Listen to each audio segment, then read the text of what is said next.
Ahora vamos a hablar de los diagramas de flujo.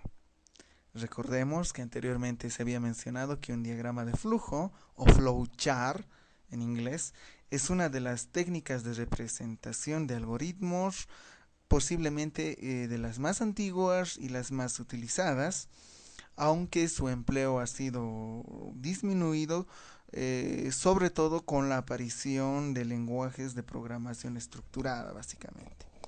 Entonces, un diagrama de flujo es un diagrama que utiliza símbolos, en este caso estos símbolos o cajas también se podrían decir, que están conectadas a través de lo que se conoce por líneas o flechas de flujo que indican la secuencia en que se debe ejecutar. Existen una diversidad de símbolos que han sido normalizados ya, es decir, que han sido ya estandarizados por ANSI, que básicamente es el Instituto Americano Nacional de Estándares.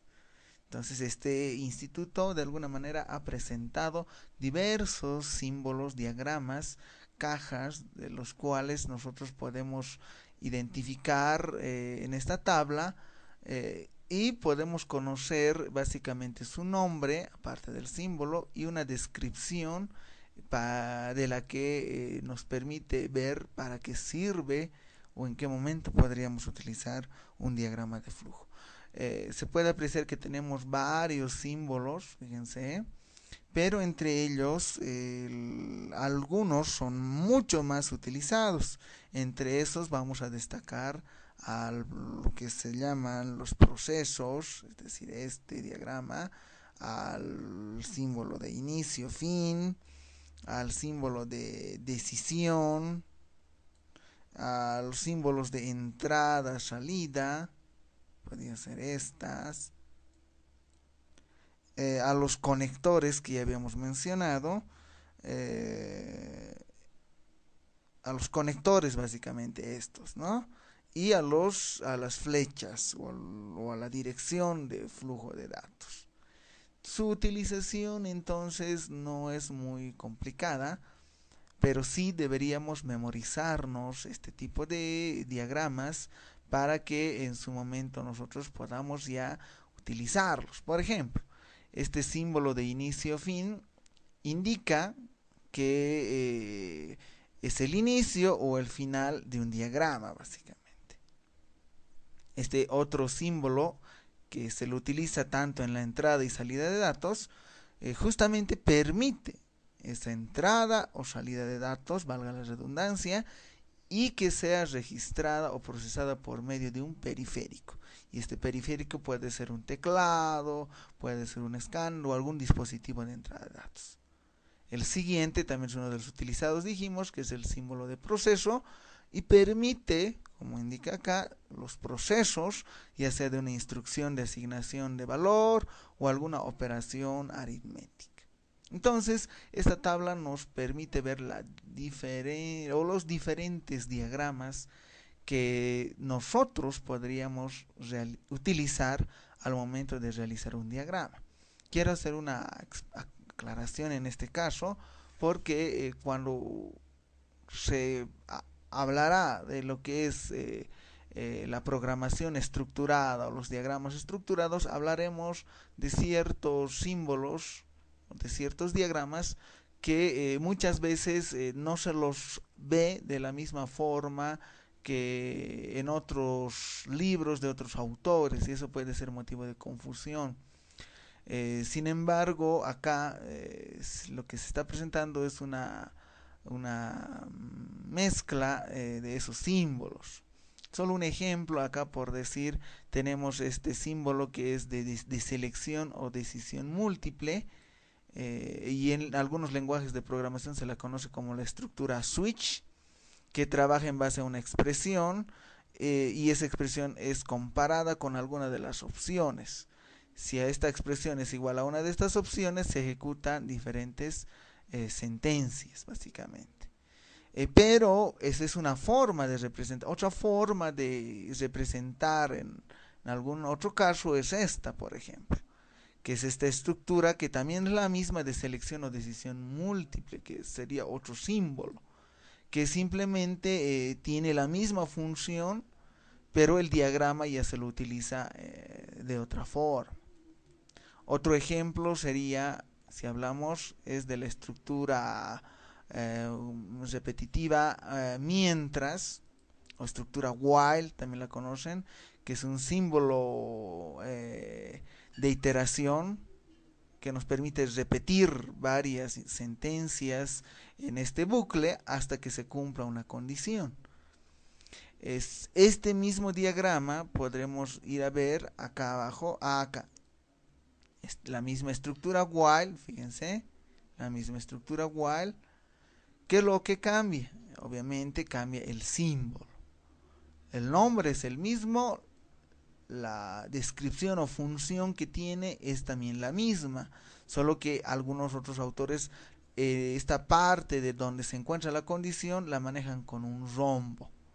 Entonces, esta situación también se va a ejecutar un conjunto de sentencias hasta que esta condición se cumpla. Y cuando ya no se cumpla, se vendrá por este lado. Entonces, para aclarar simplemente que no existe un solo tipo de diagramas, dependiendo de los autores que se manejan. Entonces, hay que conocerlos a profundidad. Entonces, ya una vez conocido los diferentes diagramas o los diferentes símbolos que se manejan en los diagramas de flujo, podríamos pasar a ver cómo se utilizan a través de algún ejemplo. Veamos este problema donde nos indica que calculemos el salario bruto o el salario total líquido de un trabajador que obviamente trabaja por horas, conociendo su nombre, el número de horas trabajadas, los impuestos a pagar y el salario neto, es decir, su salario líquido.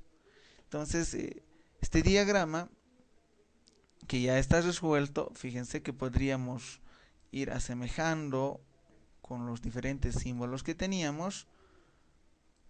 Acá podríamos apreciar, en este caso, que un diagrama empieza siempre con las instrucciones de inicio y concluye con el símbolo de fin. Y fíjense que este justamente es el símbolo de inicio y fin que nos va a permitir empezar y concluir nuestro diagrama. Bueno, no vamos a hacer el análisis de este diagrama, de este problema.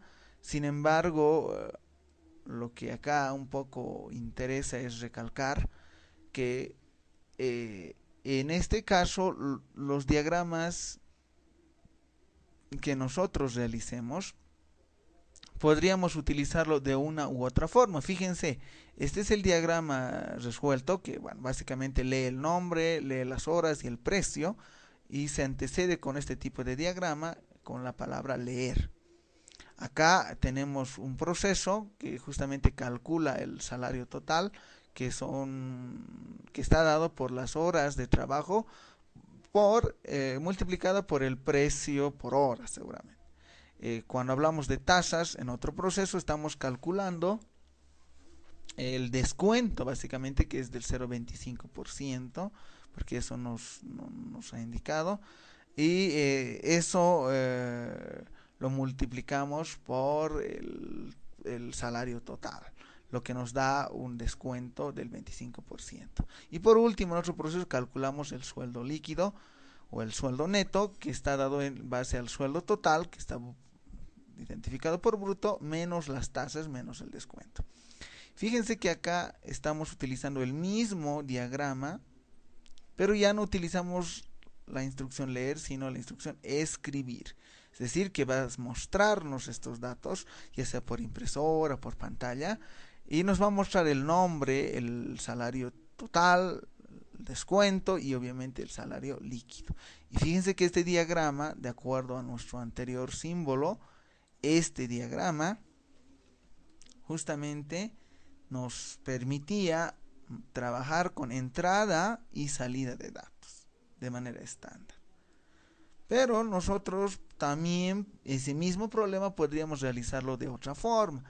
todo lo mismo hasta acá, tenemos un inicio, una lectura de datos, procesos, y al final simplemente hemos cambiado el diagrama que nos permite sacar información desde en este caso desde impresora.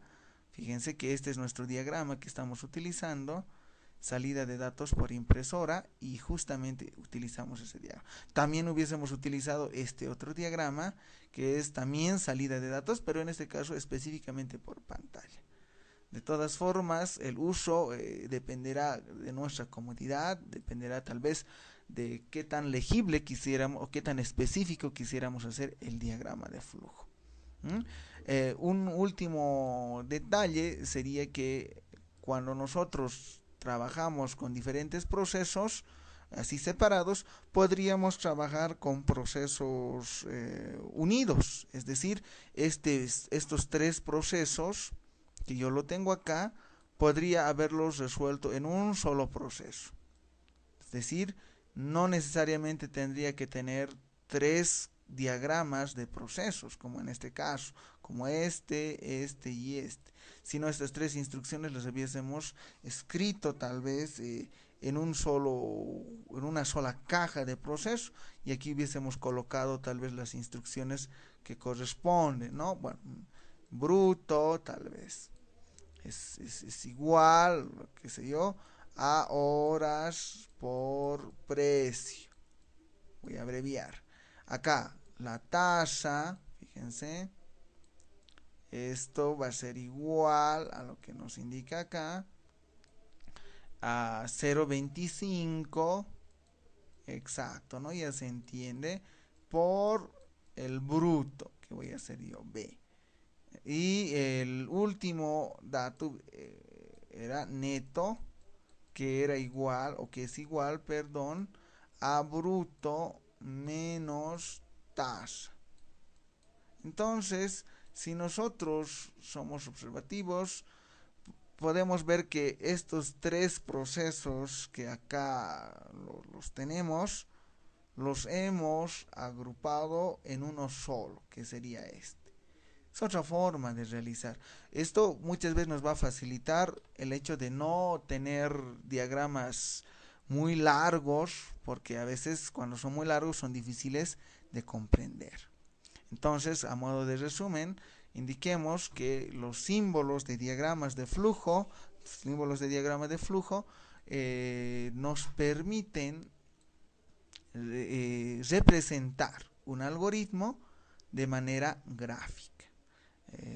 Entonces, como sugerencia, hay que tener muy presente cómo trabajan cada uno de estos tipos de diagramas.